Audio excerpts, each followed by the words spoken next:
আসসালামু আলাইকুম সবাইকে, কেমন আছেন সবাই? আশা করছি আল্লাহর অশেষ রহমতে সবাই খুব ভালো আছেন। কুকিং বাই আয়েশাস মমে নতুন আরও একটি রেসিপি দেখার জন্য আপনাদের সবাইকে স্বাগত জানাচ্ছি।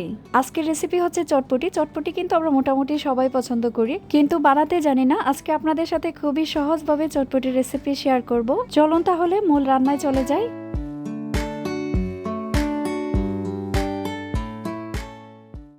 চটপটির বুটটাকে আমি 5 থেকে 6 ঘন্টার জন্য ভিজিয়ে রেখেছিলাম। হাতে সময় থাকলে আরও বেশি করে ভিজিয়ে রাখবেন, তাহলে তাড়াতাড়ি সিদ্ধ হবে। বুটগুলোকে আমি ভালো করে ধুয়ে নিয়েছি। যতটুকু বুট নিয়েছি তার ডাবল পানি দিয়েছি সিদ্ধ করার জন্য।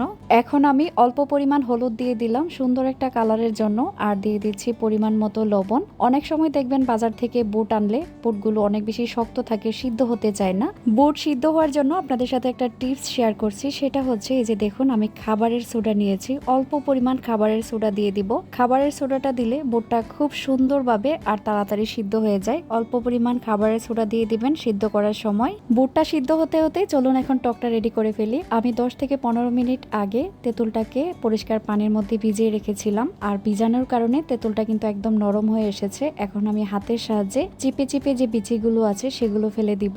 আর এই তেঁতুলের পানিটা যদি স্বাদ মতো বানানো যায়, ফুচকা বলেন আর চটপটি বলেন, দুটাই কিন্তু খেতে ভালো লাগবে।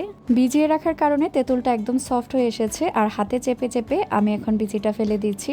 আমরা মোটামুটি চটপটি ফুচকা সবাই পছন্দ করি, কিন্তু রাস্তার পাশে অস্বাস্থ্যকর হওয়াতে অনেকেই খেতে চায় না। বাসায় কিভাবে সহজে তৈরি করে ফেলতে পারবেন আজকের রেসিপি দেখে যদি ট্রাই করেন, অবশ্যই আপনার চটপটি মজা হবে। বাসায় খেয়ে সবাই অনেক বেশি প্রশংসা করবে, বাইরে থেকে আর কিনে খেতে চাইবে না। আর ভিডিওটি দেখে যদি মনে হয় আপনার একটু হলেও উপকারে এসেছে, প্লিজ একটা লাইক দিতে ভুলবেন না।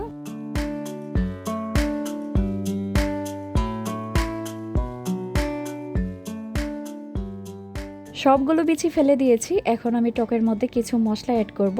এখানে আমি 1 চা চামচ পরিমাণ বিট লবণ দিয়েছি, আর ঝালের জন্য 2টা ভাজা লাল মরিচ ভেঙে দিয়ে দিলাম। আপনারা যদি ঝাল আর একটু বাড়িয়ে খেতে চান অবশ্যই মরিচ বাড়িয়ে দিবেন, বা কম খেতে চাইলে কম দিবেন। আর আমি দিয়ে দিলাম স্বাদ মতো চিনি। চিনির পরিমাণটা আমার প্রায় আধা কাপের মতোই লেগেছে, কারণ আমি যেহেতু মিষ্টি টকটা বানাচ্ছি, এটা একটু মিষ্টি টাইপের হলে ভালো লাগে খেতে। আর দিয়ে দিয়েছি 1 টেবিল চামচ চটপটির মশলা। আমি এখানে রাঁধুনির চটপটির মশলাটা ব্যবহার করেছি। এখন সবগুলো উপকরণ একসাথে মিশিয়ে নিচ্ছি। মিশানোর পর অবশ্যই টেস্ট করে দেখবেন লবণ বা চিনি ঠিক হয়েছে কিনা। আপনাদের স্বাদ মতো এটা তৈরি করে নেবেন। আমার টকটার উপকরণ একদম পারফেক্ট আছে, আর কোনো কিছু মিশাতে হবে না।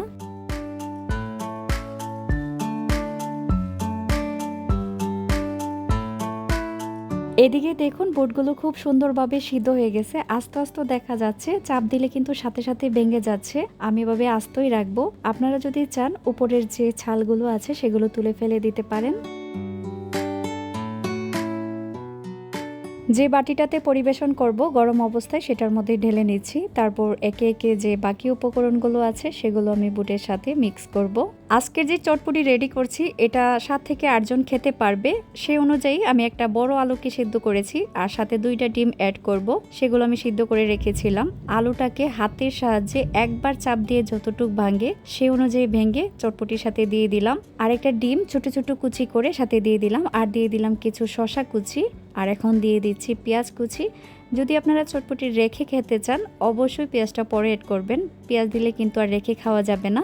আর এখন দিয়ে দিলাম 2টা কাঁচামরিচ কুচি। কাঁচামরিচ কুচিটা আপনাদের স্বাদ অনুযায়ী দেওয়ার চেষ্টা করবেন। আর এখন দিয়ে দিব 2 টেবিল চামচ চটপটির মশলা। চটপটির মশলা কিন্তু অবশ্যই এড করবেন। চটপটির মশলা না দিলে আপনি যে চটপটি বানিয়েছেন সেটার কিন্তু ফ্লেভার পাবেন না। আর দিয়ে দিব টক। এই টকটা দেওয়ার কারণে কিন্তু আপনার চটপটিটা খেতে ভালো লাগবে আর মজা লাগবে। আমি পরিমাণ মতো দিয়ে নিচ্ছি, আর বাকি যেটা থাকবে যখন খাবেন তখন অবশ্যই চটপটির সাথে দিয়ে খাবেন। এখন আমি সবগুলো উপকরণ বুটের সাথে ভালো করে মিশিয়ে নিচ্ছি। হয়ে গেল আমার চটপটি। দেখলেন কত সহজভাবে চটপটি রান্না করা যায়। বাসায় যদি এত সহজে এত সুন্দরভাবে চটপটি রান্না করা যায়, তাহলে বাইরে গিয়ে অস্বাস্থ্যকর পরিবেশে চটপটি খাওয়ার কোনো প্রশ্নই ওঠে না।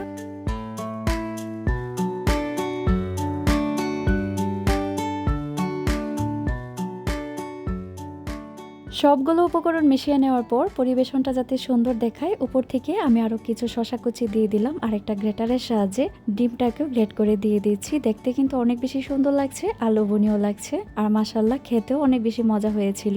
বাচ্চারা যখন মাঝে মধ্যে চটপটি খেতে চায়, হুটখাট কিন্তু বাসায় এরকম ভাবে বানিয়ে ফেলি, আর খেতে অনেক বেশি মজা হয়।